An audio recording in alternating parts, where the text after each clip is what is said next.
আসসালামু আলাইকুম নবম শ্রেণী প্রিয় শিক্ষার্থীরা, আশা করি তোমরা ভালো আছো। ষান্মাসিক সামষ্টিক মূল্যায়ন 2024-এর ইতিপূর্বে তোমরা দুটি পরীক্ষা সম্পন্ন করেছো। বিগত দুটি পরীক্ষার প্রশ্ন প্যাটার্নের আলোকে 10 জুলাই অনুষ্ঠিতব্য তোমাদের জীবন ও জীবিকা পরীক্ষার জন্য নিয়ে এসেছি একটি পরিপূর্ণ সাজেশন। আর্থিক ভাবনা নামের প্রথম যে অধ্যায়টি এবং প্রথম যে অ্যাক্টিভিটি সেটা নিয়ে প্রথমে আলোচনা করব। অ্যাক্টিভিটি 1, তোমার পরিবারের জন্য 1 মাসের ব্যয় পরিকল্পনা করো। কাজ উদ্দেশ্য, পারিবারিক ব্যয়ের পরিকল্পনা করতে পারবে।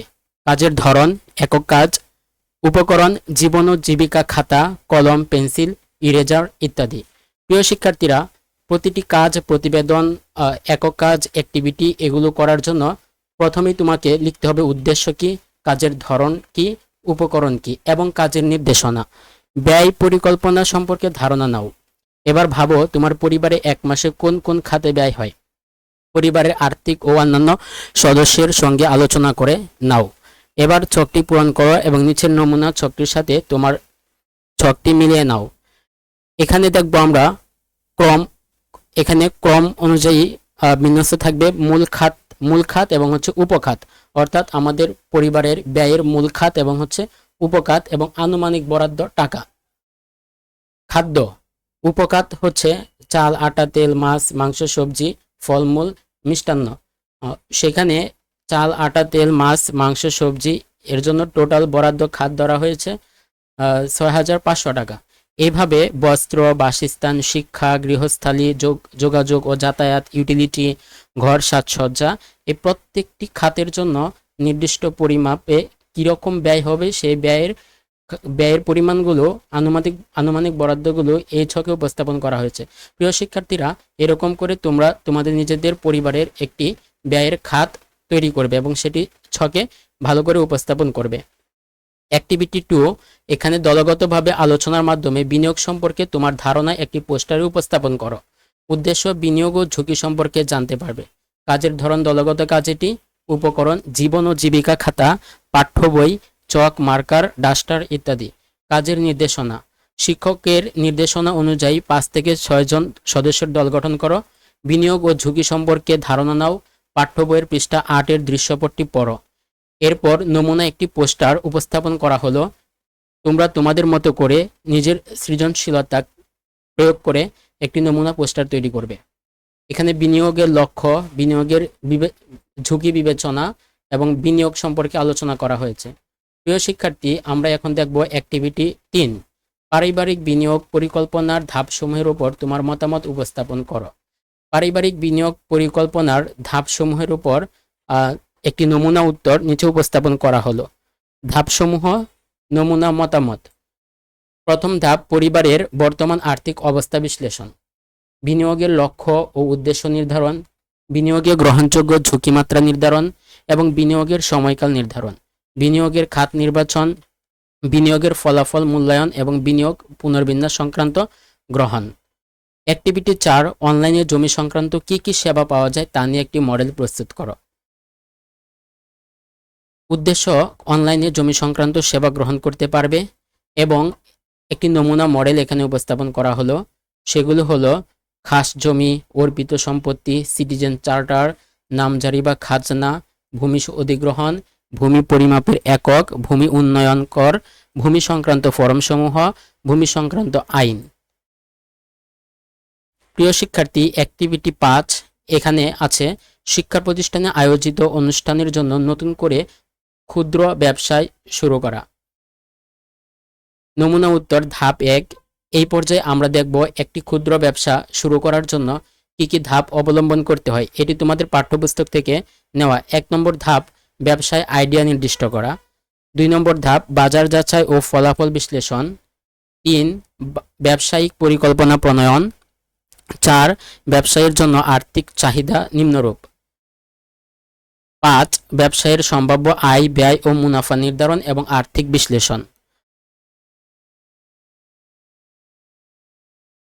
ধাপ 6, ব্যবসায়ের ব্র্যান্ডিং, মার্কেটিং বা বিপণন পরিকল্পনা। ধাপ 7, ছোট পরিসরে ব্যবসায় শুরু ও পর্যবেক্ষণ করা। ধাপ 8 গ্রাহক পরিষেবা এবং প্রতিক্রিয়া। প্রিয় শিক্ষার্থী, এই 8টি ধাপ অনুসরণ করে আমরা যে কোনো একটি ক্ষুদ্র ব্যবসা শুরু করতে পারি। অ্যাক্টিভিটি 6, তোমাদের শিক্ষা প্রতিষ্ঠানে আয়োজিত কোনো একটি অনুষ্ঠানের দিনে দলগতভাবে নিজেদের আইডিয়া অনুযায়ী ব্যবসায় পরিচালনা করার পূর্ণাঙ্গ পরিকল্পনা তৈরি করো এবং তা বাস্তবায়ন করো। এটি তোমাদের পাঠ্যপুস্তকের একটি দলগত কাজ। উদ্দেশ্য, ব্যবসায় পরিচালনা করার জন্য পরিকল্পনা গ্রহণ ও বাস্তবায়ন করতে পারবে। কাজের নির্দেশনা, শিক্ষকের নির্দেশনা অনুযায়ী এখানে 8 থেকে 10 জন বা 5 থেকে 6 জনের দলে ভাগ হয়ে যেতে হবে। এবার দলগতভাবে একটি ব্যবসায়ের আইডিয়া নিয়ে আলোচনা করতে হবে। সেই ব্যবসায়টি তোমার বিদ্যালয়ের কোনো অনুষ্ঠানে বাস্তবায়ন করতে পারবে। ব্যবসায়ের জন্য তোমার নিজেরাই স্টল তৈরি করবে এবং তোমাদের পছন্দসই পণ্য বাছাই করবে। স্টল তৈরির জন্য তোমরা বিদ্যালয়ের টেবিল, বেঞ্চ, চেয়ার যা সহজে পাওয়া যায় এমন উপকরণ ব্যবহার করবে। নিচের নমুনা উত্তরের সাথে তোমার উত্তরটি মিলিয়ে নিতে পারো। প্রিয় শিক্ষার্থী, এখানে একটি নমুনা উত্তর উপস্থাপন করা হয়েছে। 21শে ফেব্রুয়ারির দিন বিদ্যালয়ে আয়োজিত অনুষ্ঠানের দিন এখানে এসো পৃথিবীকে জানি নামে একটি স্টল দেওয়া হয়েছে, যেখানে স্টল বানানোর কাজে 6 জন এবং বাকি 4 জন স্টলের পণ্যগুলো পাইকারি দোকান থেকে কেনার জন্য মার্কেটে যাবে। অর্থাৎ কার কি দায়িত্ব সেটা এখানে উপস্থাপন করা হয়েছে। তোমরা এরকম একটি অন্য একটি আইডিয়া দিয়ে একটি ব্যবসায়ের আইডিয়া তৈরি করতে পারো। কি করতে পারো, যেমন 21শে ফেব্রুয়ারি উপলক্ষে তোমরা ইচ্ছা করলেই ফুলের দোকান দিতে পারো। ফুলের দোকান দিতে পারো এবং সেখানে 10 জন বা 6 জন 7 জনের টিম গঠন করে সেই কাজটি করতে পারো। 21শে ফেব্রুয়ারি একটি জাতীয় দিবস এবং এই দিবসটিকে কেন্দ্র করে বর্ণ এবং নানা ধরনের আলপনা আঁকা হয়। তোমরা ইচ্ছা করলে স্কুলে একটি আলপনার দোকান দিতে পারো। এখন দেখবো আমরা অ্যাক্টিভিটি 7। অ্যাক্টিভিটি 7-এ বিভিন্ন অনুষ্ঠানকে কেন্দ্র করে শিক্ষা প্রতিষ্ঠানের ব্যবসায়ের জন্য কিছু আইডিয়া তৈরি করো সম্পর্কে বলা আছে। 21শে ফেব্রুয়ারির উদযাপন। অনুষ্ঠানের নাম 21শে ফেব্রুয়ারির উদযাপন। এই দিন আমরা কি করতে পারি? ব্যবসায়ের আইডিয়া ফুলের দোকান দিতে পারি। 21শে ফেব্রুয়ারি প্রেক্ষাপট কেন্দ্রিক ছবির দোকান দেওয়া যায়, কালো বেজ বা ব্যান্ডের দোকান দেওয়া যায়, আলপনা এঁকে দেওয়ার দোকান দেওয়া যায়। 7 মার্চ উদযাপন উপলক্ষে কি অনুষ্ঠান বা কি ব্যবসায়ের আইডিয়া করতে পারি? বঙ্গবন্ধুর ইতিহাস সম্পর্কিত বইয়ের দোকান দেওয়া যেতে পারে। 7 মার্চ সম্পর্কিত অঙ্কিত ছবির দোকান দেওয়া যেতে পারে। স্কেচ করা ছবির দোকান দেওয়া যেতে পারে।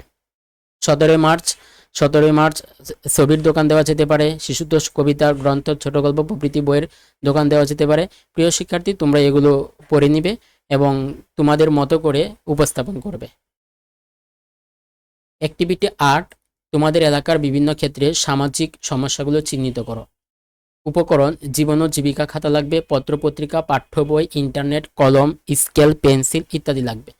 কাজের নির্দেশনা: এখানে 4টি দলে বিভক্ত হয়ে যেতে হবে। নিজেদের মধ্যে আলোচনা করে দলগতভাবে জীবন ও জীবিকা খাতায় তোমাদের এলাকায় থাকা সামাজিক সমস্যাগুলোর একটি তালিকা তৈরি করতে হবে। এরপর আমাদের এলাকার সামাজিক সমস্যা শিরোনামে এখানে সমস্যার ক্ষেত্র এবং সমস্যাগুলো উপস্থাপন করতে হবে। শিক্ষার ক্ষেত্রে আমাদের সমস্যা হলো বিদ্যালয়ে পাঠাগারের অভাব, বিদ্যালয়ে পর্যাপ্ত সহশিক্ষা কার্যক্রমের অনুপস্থিতি। এইভাবে স্বাস্থ্য, দুর্যোগ, বিনোদন, বাল্যবিবাহ, যৌতুক এই প্রত্যেকটি বিষয়ে সমস্যাগুলো উল্লেখ করে একটি ছক তৈরি করতে হবে। অ্যাক্টিভিটি 9, ব্যবসায়ের আইডিয়া ও সামাজিক সমস্যার উদ্ভাবনী, বিনিয়োগ, আইডিয়া শেয়ারিং সেমিনার আয়োজন করো। এখানে উদ্দেশ্য হলো ব্যবসায়িক আইডিয়া শেয়ার করতে পারবে। অ্যাক্টিভিটি 10, নতুন একটি ব্যবসায়ের আইডিয়া তৈরি করে তা নিয়ে সেমিনার আয়োজন করো। নমুনা উত্তর: দলের নাম রূপসা, সদস্য হিসেবে থাকবে সেখানে আনোয়ার, জিহাদ, তানবীর, রিয়াদ, মাহবুব, সাজিদ। ব্যবসায়ের নাম হতে পারে পাটজাত পণ্য উৎপাদন ও বিক্রয়। ব্যবসার ধরন পাইকারি ও উৎপাদনমূলক।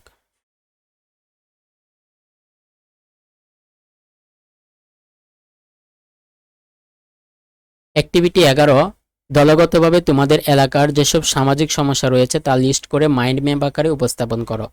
এখানে একটি মাইন্ড ম্যাপ উপস্থাপন করা হলো, যেটি পাঠ্যপুস্তকে রয়েছে। সেখানে বিভিন্ন সমস্যার কথা উল্লেখ করা হয়েছে। অ্যাক্টিভিটি 12, তোমার এলাকার বা আশেপাশের কোনো একজন মানুষ এমন একটি দুরারোগ্য ব্যাধিতে আক্রান্ত হয়েছেন যার চিকিৎসা ব্যয় মেটানোর সামর্থ্য ওই পরিবারে নেই। বিষয়টি প্রত্যক্ষ করে বন্ধুদের নিয়ে তহবিল সংগ্রহের একটি মাইন্ড ম্যাপ তৈরি করো। উদ্দেশ্য হচ্ছে ফান্ডিং। গণ অর্থায়নের মাধ্যমে দুরারোগ্য ব্যাধিতে আক্রান্ত ব্যক্তিকে আর্থিক সহযোগিতার জন্য তহবিল সংগ্রহ করা।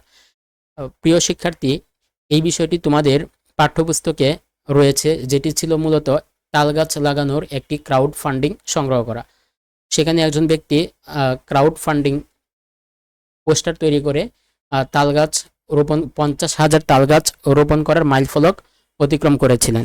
ঠিক সেরকমভাবে এখানে দুরারোগ্য কোনো ব্যাধির জন্য ক্রাউড ফান্ডিং গণ অর্থায়নের মাধ্যমে তার রোগের ব্যাধিতে আক্রান্ত ব্যক্তিকে আর্থিক সহযোগিতা করার জন্য একটি পোস্টার তৈরির জন্য বলা হয়েছে।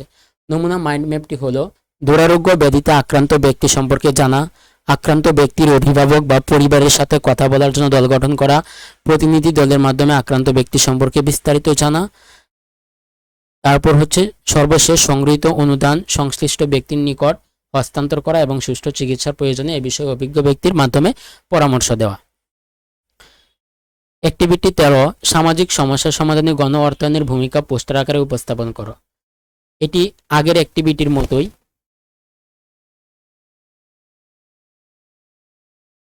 অ্যাক্টিভিটি 14, জমি সংক্রান্ত বিভিন্ন ডকুমেন্ট, জমি ক্রয়ের ক্ষেত্রে করণীয় এবং জমি ক্রয়ের পর করণীয় বিষয়াদি সম্পর্কে যা জানো তা নিয়ে একটি প্রতিবেদন প্রস্তুত করো। খুবই গুরুত্বপূর্ণ একটি প্রশ্ন। নমুনা প্রতিবেদন, প্রতিবেদকের নাম থাকবে, শ্রেণী থাকবে, রোল থাকবে, প্রতিবেদনের তারিখ উল্লেখ করতে হবে। জমি ক্রয় বিক্রয় সংক্রান্ত প্রতিবেদন, বিষয় হচ্ছে জমি ক্রয় বিক্রয় সংক্রান্ত প্রতিবেদন। সেখানে জমি ক্রয় বিক্রয় এবং জমির দলিল সম্পর্কিত প্রত্যেকটি বিষয়কে আলাদা আলাদাভাবে লিখে অল্প বিস্তর ব্যাখ্যা করতে হবে। সিএস দলিল, এসএ দলিল, আরএস, বিএস, ডিপি পর্চা খতিয়ান, মাঠ পর্চা, নামজারি খতিয়ান, মিউটেশন, খাজনা রসিদ বা দাখিলা, নকশা বা ম্যাপ।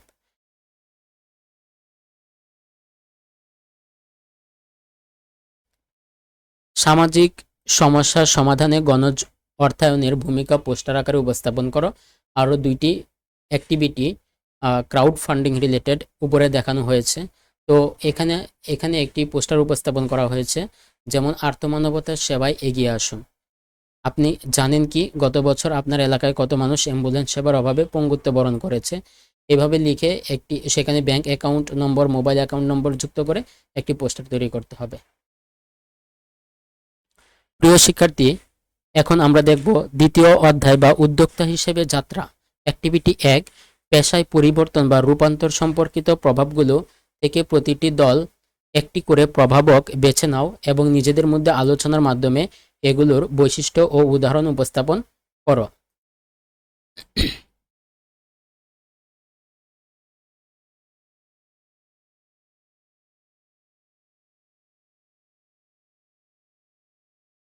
দলের নাম পদ্মা, পেশার পরিবর্তনের প্রভাবক অটোমেশন। বৈশিষ্ট্য, রুটিন কাজ যা বারবার করতে হয় এমন কাজ যন্ত্র নির্ভর হয়ে যাবে। নির্দিষ্ট সময় পর পর করতে হয় এমন কাজ যন্ত্র নির্ভর হয়ে যাবে। উদাহরণ, home automation, network automation, office automation, স্বয়ংক্রিয় ওয়েবসাইট টেস্টিং, ডেটা সেন্টারে অটোমেশন, পরীক্ষা অটোমেশন। দলের নাম মেঘনা, পেশা পরিবর্তনের প্রভাবক কৃত্রিম বুদ্ধিমত্তা বা এআই, আর্টিফিশিয়াল ইন্টেলিজেন্স। কম্পিউটার বিজ্ঞানের একটি শাখা। কম্পিউটারকে মিমিক্স কগনিটিক এককে আনা যেন কম্পিউটার মানুষের মতো ভাবতে পারে। এআই হলো মেশিন দ্বারা প্রদর্শিত বুদ্ধিবৃত্তিক প্রক্রিয়া।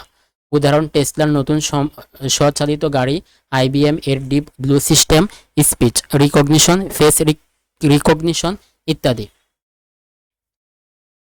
অ্যাক্টিভিটি 2, পেশার রূপান্তর আমাদের দেশের প্রবাসী শ্রমিকদের উপর কী কী প্রভাব ফেলতে পারে এবং কিভাবে এ থেকে উত্তরণ সম্ভব তা নিয়ে দলগত আলোচনার মাধ্যমে সুপারিশ উপস্থাপন করতে হবে। নমুনা উত্তর, পেশার রূপান্তরে বাংলাদেশের প্রবাসী শ্রমিকদের উপর প্রভাব। বৈশ্বিক শ্রমবাজারে পেশার রূপান্তরের ফলে বাংলাদেশে সামগ্রিকভাবে একটি নেতিবাচক প্রভাব পড়তে পারে। তাই বৈশ্বিক শ্রমবাজারে পরিবর্তনের ক্ষেত্রগুলো চিহ্নিত করে সেখানে কোন ধরনের নিরাময় ব্যবস্থা বা প্রস্তুতি আমাদের নেওয়া প্রয়োজন তা এখনই ভাবতে হবে। অ্যাক্টিভিটি 3, জেমস ক্যামেরনের গল্পটি লিখো। এটি তোমাদের পাঠ্যপুস্তকে উল্লেখ আছে জেমস ক্যামেরনের গল্পটি, তোমরা একটু ভালো করে সেটা পড়ে নিবে এবং নিজের ভাষায় লেখার চেষ্টা করবে।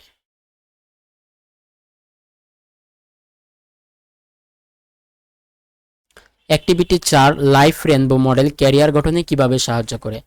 তো উদ্দেশ্য হলো ক্যারিয়ার গঠন সম্পর্কে জানতে পারবো, কাজের ধরন, দলগত কাজ এটি। তো কাজের নির্দেশনা, লাইফ রেনবো মডেলটি সম্পর্কে বিস্তারিত ধারণা নাও।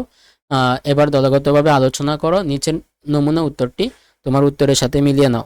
এখানে একটি নমুনা উত্তর উপস্থাপন করা হয়েছে লাইফ রেনবো জীবনধারা সম্পর্কে। প্রথমত শিশু বারণ বেড়ে শিক্ষার্থী অবসর ও বিনোদন, নাগরিক জীবন, কর্মী, মা বাবা। এটি হচ্ছে জীবনের ধারা বা জীবন প্রবাহ। এখানে পরিবেশগত নির্ণায়ক শ্রমবাজার, ব্যক্তিগত নির্ণায়ক থাকবে শারীরিক ও মানসিক, অবস্থানগত নির্ণায়ক থাকবে ঐতিহাসিক, আর্থসামাজিক অবস্থা। অ্যাক্টিভিটি 5, ভবিষ্যতে আসতে পারে এমন পেশার নাম এবং ওই পেশার জন্য কি কি মৌলিক দক্ষতা লাগতে পারে তা লিখো। পেশার নাম, সাইবার সিকিউরিটি বিশেষজ্ঞ। পেশার নাম, জেনেটিক ইঞ্জিনিয়ার। সাইবার সিকিউরিটি বিশেষজ্ঞ মৌলিক দক্ষতাগুলো হলো সূক্ষ্ম চিন্তন দক্ষতা, সমস্যা সমাধান ও সিদ্ধান্ত গ্রহণের দক্ষতা, প্রযুক্তিগত দক্ষতা। জেনেটিক ইঞ্জিনিয়ার মৌলিক দক্ষতা হলো সৃজনশীলতা, উদ্ভাবনীমূলক চিন্তন দক্ষতা, আত্মবিশ্বাস ও মানসিক দৃঢ়তা, গাণিতিক দক্ষতা। অ্যাক্টিভিটি 6, ভবিষ্যতে তুমি যেই পেশায় যেতে চাও সেই পেশার জন্য কাল্পনিক ও যৌক্তিক একটি পরিকল্পনা তৈরি করো। উদ্দেশ্য, নিজেকে আগামীর জন্য প্রস্তুত করতে পারবে। একটি নমুনা উত্তর এখানে উপস্থাপন করা হলো। শিক্ষাগত যোগ্যতা, বিজ্ঞান বিষয়ে ভালো ধারণা অর্জনের পাশাপাশি আমাকে ইঞ্জিনিয়ারিং ডিগ্রি অর্জন করতে হবে। ইঞ্জিনিয়ারিং ডিগ্রির পাশাপাশি আমার certified in risk and information system control বা CRISC certificate information security manager এবং certified information system security professional সনদ অর্জন করতে হবে। অভিজ্ঞতা এবং অনুশীলন, সাইবার বিশেষজ্ঞ পেশার দক্ষতা অর্জনের জন্য অভিজ্ঞতা এবং অনুশীলন খুবই গুরুত্বপূর্ণ। এই পেশার ক্ষেত্রে অভিজ্ঞতা অর্জন করার জন্য আমাদের পেশা সংশ্লিষ্ট কাজ করতে হবে। এর ফলে আমাদের মধ্যে সমস্যা সমাধান করার দক্ষতা, সময়ের সদ্ব্যবহার, সহযোগিতা, পরিকল্পনা এবং আর্থিক সাশ্রয় করে কাজ করার ইত্যাদি দক্ষতা অর্জন করতে হবে। অ্যাক্টিভিটি 7, শ্রমবাজারের পরিবর্তনে যেসব বিষয় প্রভাবক হিসেবে কাজ করে তা মাইন্ড ম্যাপ আকারে উপস্থাপন করো। নমুনা একটি মাইন্ড ম্যাপ উপস্থাপিত হলো শ্রমবাজার পরিবর্তনে প্রভাবক: বৈশ্বিক পরিস্থিতি, চতুর্থ শিল্প বিপ্লব, স্কিলস গ্যাপ, অফিস অটোমেশন, কৃত্রিম বুদ্ধিমত্তা, গিগ ইন্ডাস্ট্রি, একাডেমিয়া সমন্বয়, শ্রমবাজার মেরুকরণ, গ্রিন জব অ্যান্ড টেকসইকরণ, গ্লোবালাইজেশন, ডিজিটালাইজেশন। অ্যাক্টিভিটি 8, ক্যারিয়ার গঠনের লক্ষ্য অর্জনের কৌশলগুলো মাইন্ড ম্যাপ আকারে উপস্থাপন করো। ক্যারিয়ার গঠনের লক্ষ্য অর্জনের কৌশল সম্পর্কে জানতে পারবে। ধরন, এটি হচ্ছে একটি দলগত কাজ। নমুনা একটি মাইন্ড ম্যাপ উপস্থাপন করা হলো।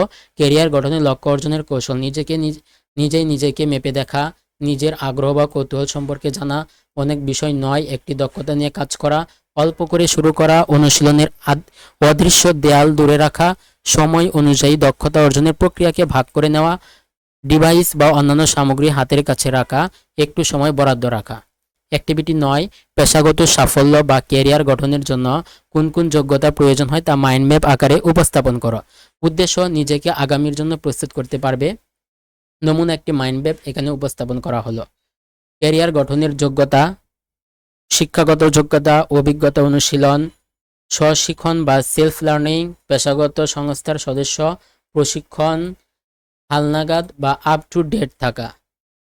অ্যাক্টিভিটি 10, নতুন নতুন পেশা সম্পর্কে প্রশ্ন উত্তরের মাধ্যমে মাইন্ড ম্যাপ তৈরি করা। তো এখানে খাতভিত্তিক নতুন নতুন পেশা কি কি হতে পারে সে সম্পর্কে আলোচনা করা হয়েছে, তোমরা একটু ভালো করে এই মাইন্ড ম্যাপটি দেখে নিবে। অ্যাক্টিভিটি 11, আগামীতে আসতে পারে এমন পেশাগুলোর ঝুঁকি খুঁজে বের করো এবং উক্ত পেশার কারণে অন্যান্য পেশায় এর কি ধরনের ইতিবাচক ও নেতিবাচক প্রভাব পড়তে পারে তা আলোচনার মাধ্যমে বের করো। পেশার নাম, ডেটা বিশ্লেষক।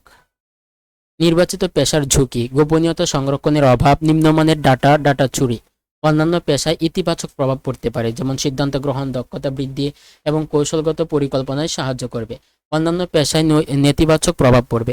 নিরাপত্তাজনিত উদ্বিগ্নতা, কিছু কাজের ক্ষেত্র হ্রাস পাবে এবং প্রাসঙ্গিক বিষয় বিবেচনা না করে ডাটার উপর অতিরিক্ত নির্ভরশীলতা বাড়বে। প্রিয় শিক্ষার্থী, তোমরা এক এক করে কৃত্রিম বুদ্ধিমত্তা প্রকৌশলী, মেশিন লার্নিং ইঞ্জিনিয়ার, বায়োটেক গবেষক, রোবট মনিটরিং প্রফেশনাল, নবায়নযোগ্য শক্তি বিশেষজ্ঞ, ওয়্যারলেস প্রযুক্তি বিশেষজ্ঞ, স্বায়ত্তশাসিত যানবাহন প্রযুক্তিবিদ, সাইবার সিকিউরিটি বিশ্লেষণ, augmented reality developer, digital marketer, 3D printing designer, এই সকল বিষয়গুলো একটু ভালো করে পড়ে নিবে। অ্যাক্টিভিটি 12, দলগতভাবে কৃষি খাতের পরিবর্তন নিয়ে একটি পোস্টার তৈরি করো। কৃষি খাতের পরিবর্তন সম্পর্কে জানতে পারা যাবে। কৃষি খাতের পরিবর্তন সম্পর্কিত একটি নমুনা পোস্টার নিচে উপস্থাপন করা হলো। প্লামিং ট্রাক্টর, ওবিন harvester, robotic milking system, rice transplanter ইত্যাদি। প্রিয় শিক্ষার্থী, এই ছিল তোমাদের বিষয়ভিত্তিক সাজেশন। এই সাজেশনটি যদি ফলো করো তোমরা, আশা করি তো আগামী 10 তারিখে অনুষ্ঠিতব্য তোমাদের পরীক্ষায় ভালো ফলাফল অর্জন করতে সমর্থ হবে। প্রিয় শিক্ষার্থী, আজকে এই পর্যন্তই। আগামী দিন আমরা আরেকটি চূড়ান্ত সাজেশন নিয়ে আসব। সে পর্যন্ত তোমরা ভালো থাকো, সুস্থ থাকো। আসসালামু আলাইকুম।